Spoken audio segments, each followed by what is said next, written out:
Hi, I'm Morgan Cameron with Morgan Cameron Art, and welcome to video 2. It's been a while since I made the last one, but I'm glad to be sitting here talking to you and doing it. My camera stopped working for a while, so I blame that. And also, I've been crazy busy painting for art galleries. Yay! Lots changed since the last video, including my hair. It's gone. But I have learned quite a bit, and I wanted to share it with you. I'm going to talk about art panels, and then I'll talk a little bit about getting into galleries, so sit tight.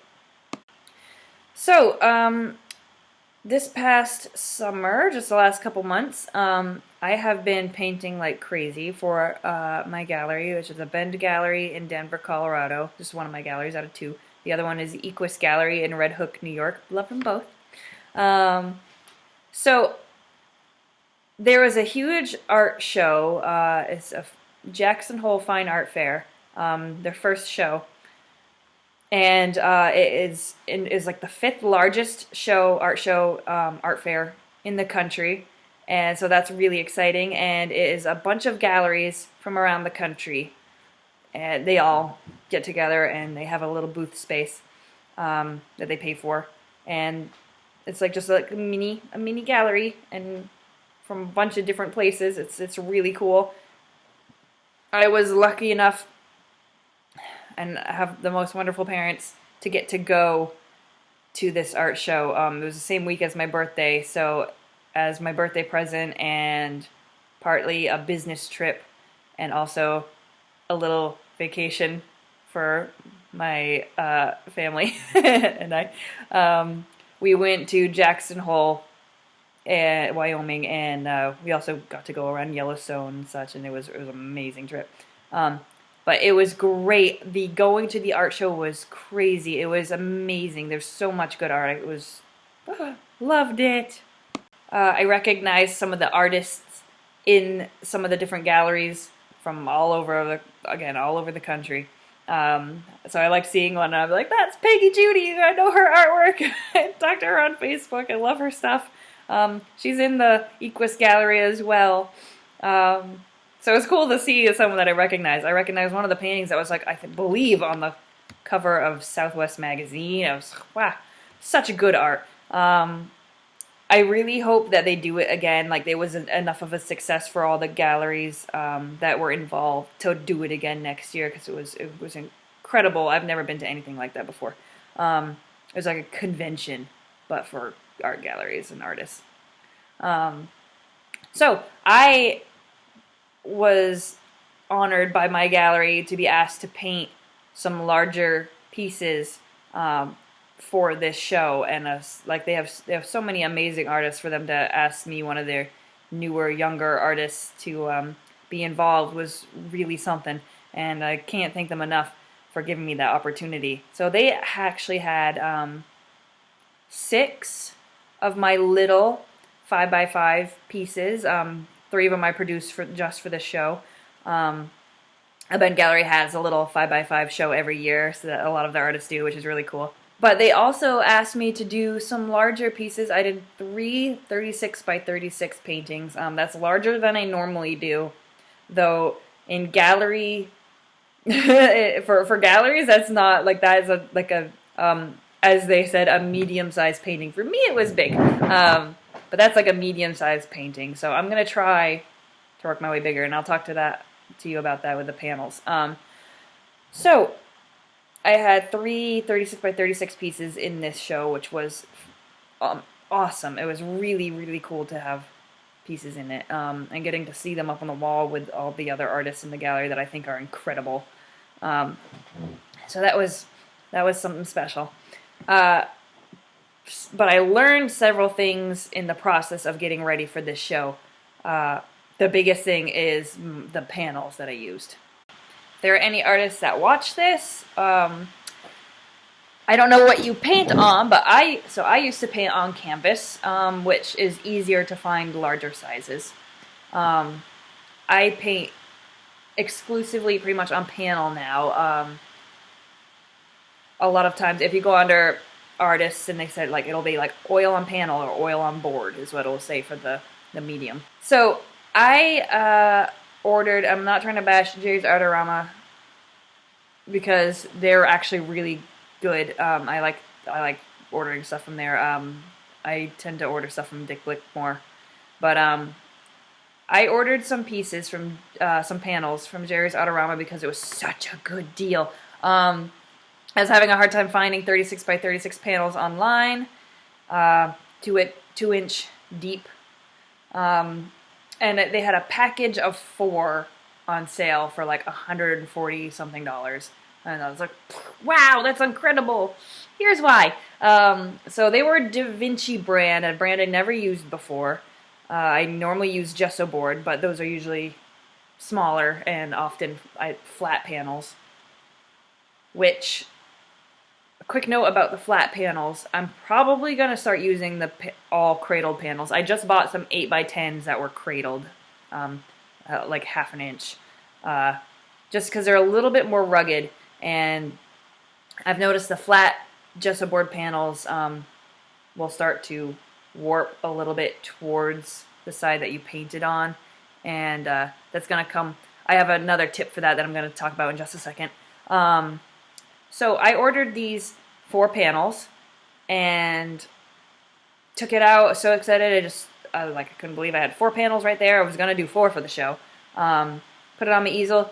Did the underpainting of a bison I was going to do, and went back the next day, and it was warped. So the panel was cradled, but like 2-inch deep, and it had a T cross, 2-inch deep wood crossing in the middle, and each corner, when there was space and not wood directly behind it, warped either inward or bubbled out. So mad. I tried really hard to fix it, because for a young artist, that is a lot of money to just throw away. But I will say this. I emailed Jerry's Artorama, their customer help, sent them the pictures of the warping. They completely refunded me and apologized, and I was like, that was awesome. Go them. This was not their fault. It's just one of the things that the Da Vinci panels just didn't work. And so these are like, I believe it's birchwood, like almost like plywood birchwood gesso panels. Never again. I put it on the floor to try to flatten it out with a damp towel and put a weight on it, and it worked for. I left it on there for like a day, and it worked for the bubbling out bits, but it just it popped them in basically. You can't do that to a gallery. You can't do that for a show. So they were all pretty much. They're just sitting. I have 3 of them still, or 4 of them still sitting in my studio, just sitting there.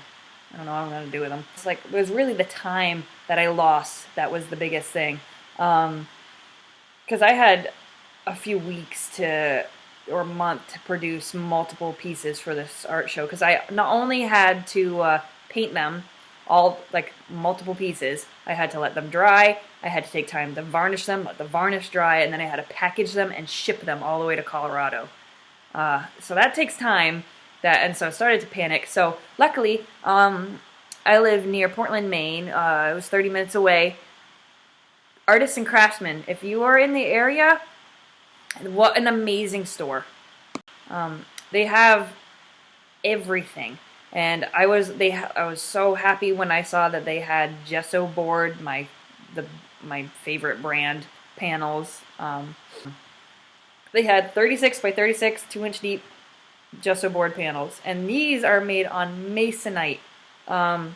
If you were gonna ever make your own panels, untempered masonite is the way to go. Harder to find untempered rather than tempered masonite, I do admit, but that is what a lot of artists use to make their own panels, is untempered masonite panels. So they had those there, but they were like over $150 each. So that sucked. But I needed to get them. There's no way around that. I'm not gonna lose the opportunity to do this show. So I bought those panels.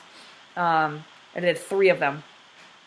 And buying the panels and shipping them out, so much money overall.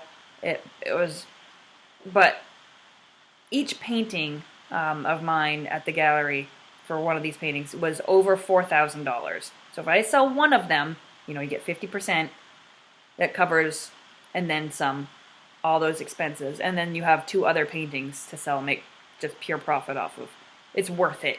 You got to spend money to make money, right? It's so true with art and crafting of any kind. One quick thing I almost forgot about the panels I wanted to mention earlier was the sizes. So I have been asked by my gallery to paint like a 5x5 foot painting, like larger paintings would be better. And the gallery knows like certain sizes they can sell like that. But I have been struggling to find panels that large. I talked with my boss at the gallery that I work at. We have artists that work on panels, and she sent me the name of a guy who makes panels for one of our artists. So I'm gonna get in contact with him. And I know we have another artist friend who has a guy who makes panels for him, and he sells paintings for like 20 grand. So like that guy knows his panels. But it seems that, according to both, you can't find panels that large. Like, you can't make panels that large. My dad, being a carpenter, saying you can't buy sheets of plywood or anything that large, like a 5x5. And same with like the masonite, I haven't been able to find any. But there are artists out there I know who use large panels, so I'm gonna try and figure that out. And maybe I'll hopefully have something for you at some point. If you're looking to paint on large panels, obviously canvas is easier. You can get any size you want with a canvas pretty much. But panel, like that's the way I want to go. That's the way a lot of artists do it. I don't know what they do yet. Some put 2 panels and put them together, but then I don't like I wouldn't want the seam, honestly. And I've seen artists that don't have the seam. I looked up Christian Hook, and he's got paintings that are like 6 foot on board. So I actually emailed him asking him about that. I don't know if he'll ever respond, but we'll see. So maybe I'll have something for you. But one of the Ben Gallery, they recommended Dibond, which is like an aluminum panel that you can paint on. Never heard of it before then, or tried it, or know anyone who's tried it. Sounds expensive, but that could be something to look into too. So here's that. So that's what I gotta say about panels. A huge tip that I didn't know when I first got the panels, which I do to every single panel now that I paint on. The flat ones and the cradled ones, regardless, I'm gonna do it. Whether it's on masonite, which it should always be on masonite now, instead of the birchwood.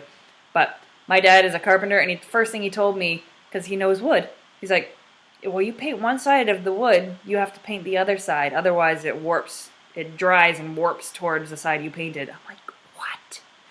Why don't shops paint both sides of the panels if they warp? Like, because they gesso one side. So I was like, why don't they do that anyway to keep them from warping, and they wouldn't have arrived warped? Whatever, they don't do it. So first thing I do when I open a panel is I gesso the other side. I don't do a whole big solid layer, but I like just quickly scroll over the other side with enough gesso that I feel like it won't warp to one side. Another quick couple tips for preparing your panels for a gallery. I work part-time in a gallery in Falmouth, and the thing that I have learned that is so helpful if you work at a gallery, and I do that to all my pieces now when I send them to a gallery, write your name, don't sign it, print your name, the title of the piece, the size and the medium on the back. And that just helps out the people of the gallery, like with the whole writing labels and stuff. There's a whole big process, and it's just so much easier if they can just look at the back, copy down the information, and not have to like go into databases trying to find all these different areas trying to find where the information is. And also, if you have sides, thicker sides, it's not a flat panel, or same for canvas, both of those rules go for canvas. Paint your sides. I just usually paint solid black, or some artists even paint, like continue the painting around the edges. But it just doesn't look good to have natural wood sides. It looks a little cheap and quickly done. And for this art show, because I was in such a time crunch and I had so much going on, which I never do. I didn't paint the sides, and then when I saw them hanging up at the Jackson Hole show, and I was like, ooh, it was a little embarrassing to not have my sides painted, because I don't have frames on my pieces because I don't have enough money yet to do framing. Next thing I want to talk about is getting into galleries in the first place. So I was doing freelance on my own. I want to do a whole video on art market details because I think art markets are a wonderful way for artists to start, and I've been doing them for years now. So that was my first step. I did an art market in New Orleans. It happened every month. It wasn't too expensive. I think it was probably like $30 for a booth space, which is really cheap. So I got a cheap 10. The booth space are usually 10 by 10. I had like an 8 by 8. I had, if you walked around the art market, I had the teeniest booth there. You would see all these like big tents, and then mine would be like right in the middle, just like this little like drop, and then another big tent. I didn't have a budget for the big fancy art stuff. So what I had was, I didn't have grid walls or mesh walls. If you don't know what that is, I'll make a video on art market stuff later. I bought a lattice, a 4 by 8 foot lattice from Home Depot, and I painted it black or white, and I zip tied it to the frame of the booth, and I hung my paintings on little S hooks and wires off of that. So Triple O Gallery in Covington, Louisiana was my first gallery, and I got in there because a lady had walked by, knew of their gallery, and saw my artwork and thought it would be a good fit. So she put us in contact with one another. I didn't even have a website at the time. I had a Facebook page. Yeah, so they got to check out my art on my Facebook page. Yeah, that worked really well while I was down there. It was awesome. Getting in a gallery for the first time when I think I was 21, 22 was huge for me. So yeah, that was great. That taught me a lot of things. I didn't know much about galleries at all. Some overall quick rules. 50-50 is galleries are typically 50-50. If you sell a painting if they sell one of your paintings, I should say, for $400, you get $200. General rule. 2 is don't sell your artwork in multiple places like in the same area. Like, don't have multiple galleries around the same area, or maybe even the same state. I think it's good and courteous to keep with your gallery in the area. Don't give them competition for your stuff in the area, and you don't want to oversaturate the area with your stuff, the market with your stuff. Anyway, for that area, you can have multiple galleries around the country. That's fine. I have one in New York. I had one in Louisiana. I had one in Napa Valley, California, very briefly. Surprisingly, I'm from Maine and I live in Maine, and I don't have one here. I have enough work that I'm producing for the Colorado and the New York one, I love them so much. I'm so happy with that I'm sticking with that for a while. One thing you should never do as an artist is kind of stab them in the back a little bit to make a little buck extra money for yourself. I understand like the struggle, trust me, I do, for finances. If you sell artwork yourself, you get the full load of it, and that can really help you out. But if you get a client that found out about you through the gallery or came through the gallery to you, say they saw your stuff at the gallery, oh, I'm going to check her out on her website, oh, I like her stuff, oh, I'm going to buy this painting that's not at the gallery that's on her website, or his website, or I'm going to commission them to do something. It came from your gallery. They should get 50% because you wouldn't have that client if it weren't for them. So how I found my next gallery was I was looking up artists that I loved, all my idol artists, and I was researching what galleries they were in. Usually, artists on their website post the galleries that they're in, and I was checking out the galleries. Um, and I saw a Ben gallery. I looked it up, and as I was looking, I was like, oh, there's so many artists here that I love that are in this gallery, and there's so many new ones that I haven't heard of that I love that are in this gallery. Um, what do I need to do to get in this gallery? Oh my God. So I sent them an email with some of my artwork, and I told them, oh my God, I love your gallery so much. It would be a dream come true to get in here and produce artwork that could ever be considered, worthy.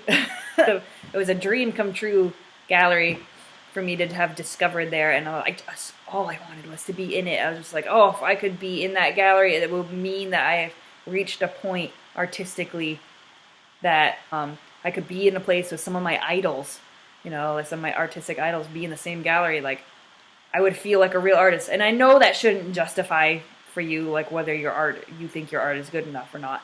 But it was such encouragement to keep going, like, to grow so much, and it's huge inspiration for that. So what I did, I emailed them. I didn't really expect to hear back. A lot of galleries don't take new artists a lot of the time because they're so full, and they're so busy. And I didn't hear back for a little while. But then they did email me back, and it was huge. They were so nice about it. They apologized for the long wait, which I'm like, I don't care. You responded. I don't care how long it took. And they were really nice, and they said, like, look, my artwork had potential, and to keep going and keep in contact with them, and like that, like I was floored. Like that was like all I needed, and so I worked really hard for a year before I emailed them again. I had to feel like my artwork had grown myself and like to a higher standard before I wanted to email them back and send them new stuff. And when I did, this was like a year later, I set up, reintroduced myself, mentioned our last email, and I'm like, I'm just sending you new pieces that I've done. And keeping in contact with you like you asked. I wasn't getting my hopes up. I was like, okay, again, like if there's anything you think I could improve on, if there's any subject matter you like, blah blah blah blah blah. And they liked what they saw, and they took some of my pieces, and that was just like that was the big step for me. So they've done amazing by me. They've sold a lot of my pieces. They still have some of my older pieces, and that's the thing about galleries too. You can have artwork that sits for years, and then someone will come in and buy it. It's out of the blue, and that's great. Or if they don't, and the gallery thinks, okay, this one's not working, well, they'll ship it back to you. And now I have a second gallery reached out to in a similar way. I believe I reached out to her once before, and then she reached back out to me later on. And that was the Equus Gallery, and I've had some pieces there. I've got to send them some new pieces soon. She's been wonderful as well. Like, I can't stress enough how important it is to have great relationship with your galleries and feel like you can talk to them about things, ask them questions, and they'll never get offended. Like, because sometimes it's awkward talking about money. Scratch that. It's always awkward talking about money, and you're talking about sales and what have you. And if you can talk to your gallery and every time they make you feel comfortable and relaxed about it, like, that's awesome. And like they don't put so much pressure on you. They just let you kind of do your thing. They might guide you a certain way. They might suggest, like, hey, well, we know, like, a band, they're like, well, we know cow portraits, cow paintings do really well. And, like, something I hadn't really done before, surprisingly, were cows. And so now I'm painting some cows, and I'm happy to do it, and they're doing great. I like having the advice from the gallery. Size sizes that they would like to see, color palette, you know, anything. Because they know what their clientele are going to be interested in. And I know some artists are going to be kind of like a little stubborn, I guess. Like, I'm going to paint what I want to paint, and that's it. But, like, listen to your gallery and explore new subject matters and new avenues of, like, painting that you never thought you would do. And a good gallery, if you want to just do what you want to do, they'll let you. But they're also, if you're trying to make money as an artist as well, and you're willing to try new things, you know, they'll give you advice, and I'd listen to it. I mean, it really isn't any like big secret to like how do I get into a gallery, my first gallery. It seems a little scary.